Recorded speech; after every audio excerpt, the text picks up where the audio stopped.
Class. तो मैंने आपको चैप्टर 2 की रीडिंग फिनिश करवा के उसका लेक्चर 6 लास्ट टाइम करवाया था। आज मैं आपको फॉर्मेशन ऑफ नाउन बता रही हूँ। ये आपका पैराग्राफ दिया है, आपको ये रीड करना है।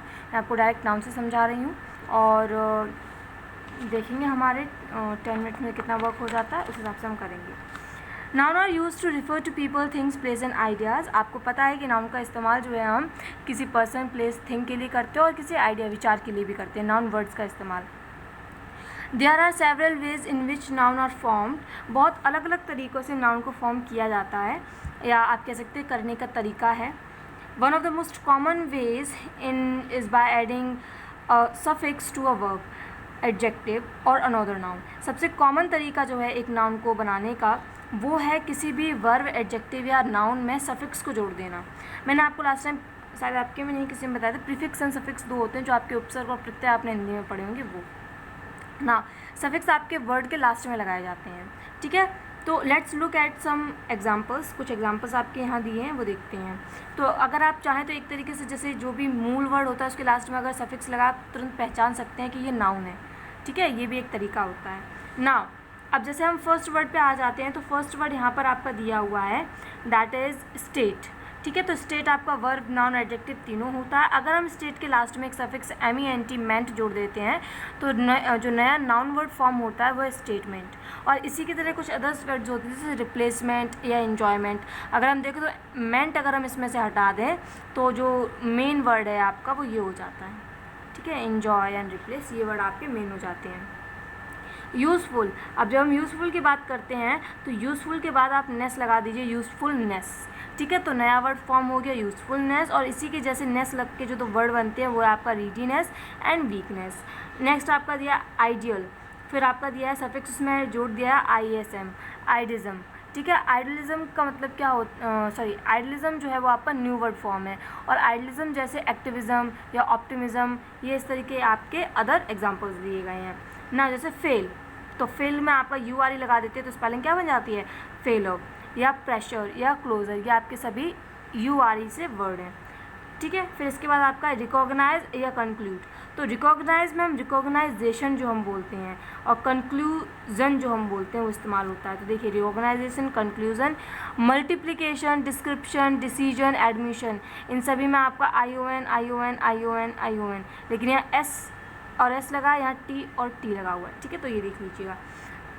परसेंटेज, ठीक है, ये मैथ में आपका टॉपिक भी होता है तो एज उसके लास्ट में लगा हुआ है, वरना परसेंट आपका एक नाउन, वर्ब या एडजेक्टिव तीनों ही होता है, ठीक है। तो परसेंटेज आपका न्यू फॉर्म वर्ड है। और इसी तरह एज लगा के मैरिज, पैकेज, इस तरीके के वर्ड बनाए जाते हैं। नेक्स्ट आपका दिया है प्रपोज। तो प्रपोज में आप अगर सफिक्स AL जोड़ देते हैं तो वर्ड बन जाता है प्रपोजल। और उसमें आपके अदर एग्जांपल आ जाते हैं आपके डिस्पोजल एंड फंक्शनल। इक्वल में अगर आप ITY लगा देते हो इक्वालिटी हो जाता है। और ऐसे ही कुछ वर्ड्स हैं, probability and complexity. Other word आपके दिए प्रिफर, अटेंड, तो preference and attendance, preference and attendance new words हैं आपके। और इसी से रिलेटेड आपके वर्ड होते हैं परमानेंस, एब्सेंस, इंपॉर्टेंस, अपीयरेंस ना। मेंबर, तो मेंबर में अगर आप देखें तो शिप अगर आप लगा देते हैं लास्ट में तो मेंबरशिप न्यू वर्ड फॉर्म होता है। और मेंबरशिप जैसे ये वर्ड होते हैं आपके इंटर्नशिप या रिलेशनशिप ना। फॉल्स के आगे अगर आप हुड लगा देते हैं तो उसका मतलब हो जाता है फॉल्सहुड। और फॉल्सहुड की जगह जैसे ही कुछ वर्ड हैं जैसे आपका मदरहुड, नेबरहुड, ये सब। सुपरवाइज के आगे अगर आप और लगा देते तो आपका बन जाता है सुपरवाइज़र जैसे आपके सर्वाइवर और सेलर हैं। मैथमेटिक्स से आगे अगर आप IAN लगा दो तो मैथमेटिशियन हो जाता है। लाइब्रेरियन, हिस्टोरियन, इस तरीके के आपके अदर वर्ड हैं ना। अगर आगे आपका दिया है वाइट, तो वाइट के आगे अगर आप TH लगा दें तो वाइट हो जाता है। और ट्रूली और वेल्थ, इनमें भी TH लास्ट में लगाया जाता है ना। Some noun have the same form as their verb. For example, कुछ नाउन जो होते हैं उनको फॉर्म उनकी वर्ब की तरह, जैसे the cat had a spiritual look on its face. तो लुक यहाँ पर नाउन है। This cat would be able to look after the mice, और यहाँ पर वर्ब है, ठीक है। स्पिरिचुअल लुक, ठीक है ना, आध्यात्मिक एक तरीके से दृश्य। और एबल टू लुक मतलब देखने लायक, तो वहाँ पे ये वर्ब की तरह इस्तेमाल है। तो ये आपके दो एग्जाम्पल जिसमें लुक का इस्तेमाल डिफरेंटली किया जाता है। Other words like plant, charge, copy, hope, plan और स्टडी, ये सभी आपके तो जो वर्ब और नाउन में दोनों में सेम ही रहते हैं, ठीक, आप चलिए अब आगे देखते हैं। आगे आपका दिया हुआ है most of the time the words are the same, ज़्यादातर समय में जो वर्ड्स हैं वो सेम रहते हैं। समटाइम्स द स्पेलिंग और the pronunciation is different depending on whether the word is a noun or a verb. कभी कभी क्या होता है, जब वर्ब और नाउन दोनों एक ही शब्द होते हैं तो या तो फिर उनके स्पेलिंग में ज़रा सा अंतर कर दिया जाता है या उनका प्रोनाउंसिएशन अलग होता है। ठीक है, तो उससे हमें पता चल जाता है कि वो वर्ड नाउन है या वर्ब है। Let's take a closer look at that. Consider the word progress. Our team has made good progress in the project. We progress, जो यहाँ पे वर्ब है, when we work together as a team. तो आप देखेंगे progress का इस्तेमाल एक बार नाउन के लिए किया है और एक बार वर्ब के लिए किया है। Our team has made good progress, हमारी जो टीम है उसने अच्छा प्रोग्रेस किया है, बढ़ोतरी की है इन द प्रोजेक्ट में। तो यहाँ पे एज अ नाउन की तरह इस्तेमाल है। वी प्रोग्रेस, हम आगे बढ़ेंगे, जब आगे बढ़ना ही आपको किया है तो वर्ब हो गया when we work together as a team. Now when the word is used as a noun the stress is on the first syllable. देखिए, जब भी कोई वर्ड नाउन होता है तो उसके जो शुरू के फर्स्ट वर्ड्स होते हैं, जैसे ये प्रोग्रेस है, ये देखिए प्रोग्रेस, तो ये जो प्रथम 3 शब्द हैं या शुरू के जो 3 वर्ड हैं इन पे हम प्रोग्रेस करते हैं। ठीक है, इन पे ज़्यादा एक तरीके से स्ट्रेस, वजन देकर बोलते हैं प्रोग्रेस। ठीक, when the word is use verb at the state of the second syllabus, लेकिन जब सेकेंड सिलेबस को ग्रेस को इम्पोर्टेंस दी जाती है तो जो है वो वर्ब होता है। जैसे यहाँ पर अगर हम पढ़ेंगे our team has made good progress noun in the project. We progress when we work together as a team. तो यहाँ ग्रेस पे मैंने ज़्यादा जोर दिया, इसका मतलब ये वर्ब है प्रोग्रेस। ठीक है, प्रोग्रेस, तो ये यहाँ पर नाउन पे मैंने प्रो पे वर्ब दिया है तो ये नाउन हो जाएगा आपका। ऐसे ही आपके कुछ वर्ड्स दिए गए हैं जैसे ऑब्जेक्ट। तो ऑब्जेक्ट में अगर आप देखेंगे ऑब्जेक्ट, तो ऑब जो है आपका नाउन है तो आप इस पर वजन देकर बोलेंगे ऑब्जेक्ट। तो जेक्ट में आपका वर्ब जो है ऑब्जेक्ट हो जाएगा यहाँ पर जब आप इसको इस तरीके से प्रोनाउंस करेंगे। इम्पैक्ट, ठीक है, तो इम्पैक्ट जो है आपका, अगर भी देखिए इम्पैक्ट जो हम बोलते हैं, पैक्ट जो मैंने इस तरीके से बोला है तो ये पैक्ट आपका वर्ब हो जाएगा। मेरे को इम्पैक्ट, तो ये आपका नाउन हो जाएगा।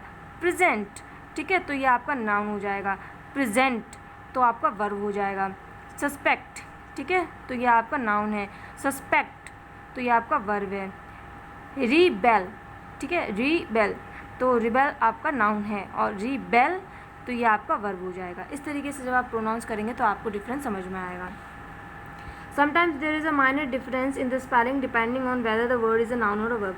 कभी कभी नाउन और वर्ब की जो स्पेलिंग्स होती है उनमें लिटिल डिफरेंस होता है जो हम पहचान लेंगे तो हमें नाउन और वर्ब के बीच में डिफरेंस नज़र आ जाएगा। जैसे यहाँ प्रैक्टिस की स्पेलिंग दी हुई है, I was late for practice of the play. The more I practice the better I become. यहाँ पर क्रिया से मतलब है, यहाँ SE लगा है और यहाँ CE लगा है। यहाँ CE से मतलब यहाँ कोई क्रिया नहीं कर रहा है। ठीक है, I was late for the practice of the play. ठीक है, और द मोर आई प्रैक्टिस, जितनी मैं मेहनत करूँगा, जितनी मैं तैयारी करूँगा, द बेटर आई बिकम। तो यहाँ पर अलग है और यहाँ पर अलग है। In the other example of this rule, the spelling difference also come with the difference in the pronoun, with the noun pronounced by Z sound and verb pronounced with S sound. Advised, advise, device, devise. ठीक है, तो सिर्फ इन्हीं में ही अंतर नहीं होता है। वो साउंड जो लास्ट में आपके Z करके Z करके आपके फिनिश होते हैं और S करके फिनिश होते हैं, इनमें डिफरेंस होता है। जो साउंड आपका S करके आएगा, ज़ करके आएगा, वो आपका वर्ब होता है। स करके आता है वो आपका नाउन होता है। ठीक है, तो ऐसे होगा आपका जैसे एडवाइस। तो एडवाइस जब आप पढ़ते हैं या एडवाइस जो हम बोलते हैं वो नाउन है आपका। एडवाइस स ये आ रहा है तो ये आपका वर्ब है। एडवाइस, सॉरी डिवाइस, तो डिवाइस जो है आपका वो नाउन है। डिवाइस तो ये आपका वर्ब है। इस तरीके से साउंड होता है। आप ये आपके सेंटेंस आपको प्रोनाउंस करने के लिए कहे हैं, आप इनको कीजिएगा। कुछ ना आपको समझ में आए तो आप मुझसे पूछ सकते हैं, मैं आज आपको यहीं तक करा रही हूँ।